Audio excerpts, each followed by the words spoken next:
Assalamualaikum dan salam sejahtera kepada Dr. Wan.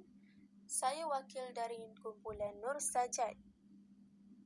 Ahli kumpulan saya terdiri daripada 5 orang, iaitu Nur Suryana binti Othman, Nurin Jazlina binti Muhammad Syukri, Nur Haidah binti Termani, Nur Atikah binti Amran dan Nur Haliza binti Puin. Hari ini saya akan membentangkan tentang seni dan teknologi dalam era pasca modernisme. Teknologi berasal daripada bahasa Yunani iaitu tekni yang bermakna kemahiran menggunakan pengetahuan secara sistematik. Teknologi merangkumi proses yang memberi kelainan dan pembaharuan dalam membantu proses mempercepatkan penghasilan sesebuah karya seni. Kebanyakan artis menggunakan kamera dalam proses berkarya dengan hanya mengambil gambar untuk dijadikan rujukan dan panduan. Kebiasaannya akan merekod gambar secara terus kerana mereka tahu situasi yang mereka mahu tidak akan berulang pada masa yang akan datang. Hal ini dapat dibuktikan lagi dengan pelukis realisme tempatan iaitu Abdul Latif Maulan yang menjadikan gambar foto sebagai rujukan. Abdul Latif Maulan mengatakan, biasanya paling kurang saya memerlukan tidak kurang dari 10 keping gambar untuk dipilih sebagai garis panduan menyiapkan sesuatu karya realisme. Hal ini jelas menunjukkan pentingnya pengkarya mengambil sebanyak yang mungkin gambar sebelum menghasilkan karya.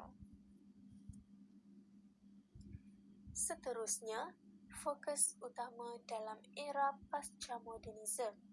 Yang pertama, fokus kepada seni dan teknologi di era modernisme dan pasca modernisme, di mana dalam kedua-dua era ini terdapat perubahan dan kelainan konteks. Yang kedua, new media. Kebanyakan new media melibatkan penggunaan teknologi dan tidak hanya tertumpu kepada penggunaan material tetapi melibatkan konten.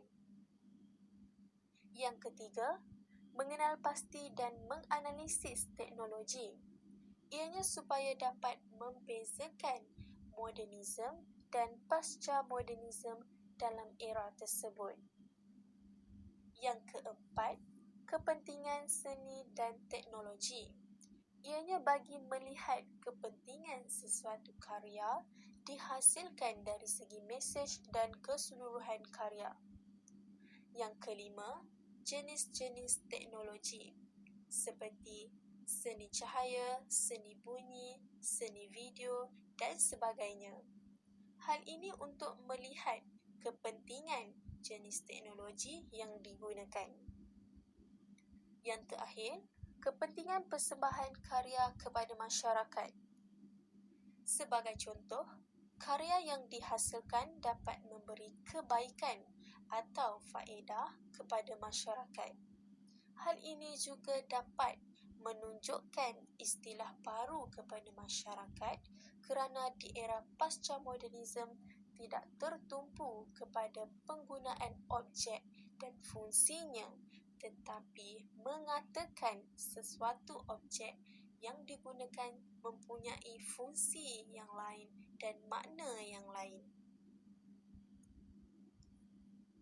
Selain itu, perkembangan teknologi dalam seni juga dikatakan telah mempengaruhi artis dalam penghasilan karya yang berbentuk catatan.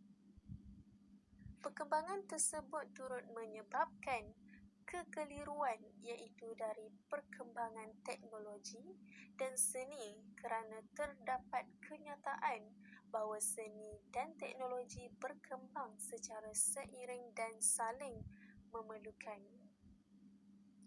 Ianya berlaku perubahan terhadap corak kontemporari iaitu dari segi ekspresi, medium dan penyampaian karya. Kepesatan teknologi menyebabkan pengamal seni ingin melakukan perubahan terhadap penghasilan karya, antaranya ialah dari generasi muda dan pengkarya. Generasi muda mempunyai keberanian dalam menghasilkan karya menggunakan teknologi. Perkembangan teknologi tidak mengetepikan elemen-elemen maupun prinsip asal mengenai seni. Hal ini dapat dibuktikan oleh beberapa artis iaitu Hasnul Jamal Saidun, Wong Hoi Chong dan Liu Kungyu yang berani melakukan pendekatan terhadap teknologi dalam seni. Di sini ada satu contoh karya yang melibatkan teknologi dan seni catan. Karya ini bernama Hyperview yang dihasilkan pada tahun 1997 oleh Hasnul Jamal Saidun yang melibatkan gabungan seni video, seni interaktif, kolaj digital, animasi komputer dan lukisan catan. Di sini jelaslah bahawa Hasnul Jamal Saidun menggunakan teknologi dalam penghasilan karyanya.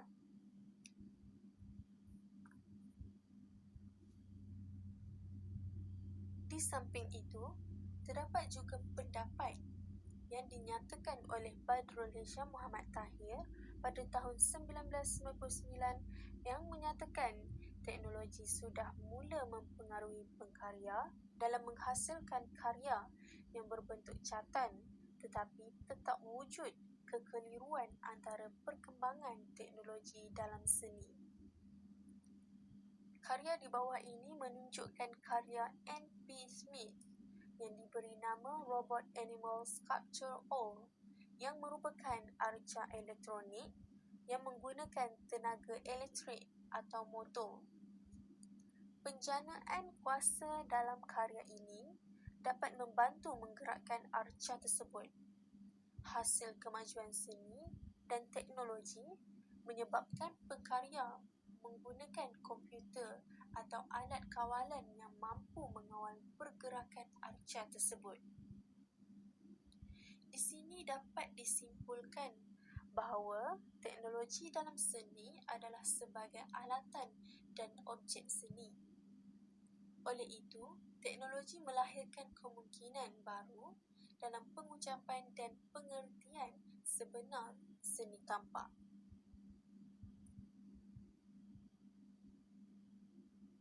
Kesimpulannya, perkembangan teknologi baru dalam era pasca modernisme banyak mendatangkan keterbukaan pemikiran yang jauh lebih kreatif dan kritis kepada seseorang dalam berkarya. Hal ini demikian kerana pengkarya dapat membuat kelainan terhadap hasil karya yang dapat mendatangkan kepentingan atau kebaikan kepada masyarakat. Oleh itu, jelaslah bahawa dengan kewujudan teknologi baru dalam era pasca modernisme, ianya dapat memberikan keyakinan kepada pengkarya dalam mengekspresikan diri untuk meluaskan lagi bakat seni ke arah yang lebih baik pada masa hadapan. Itu sahaja dari kumpulan saya. Sekian, terima kasih.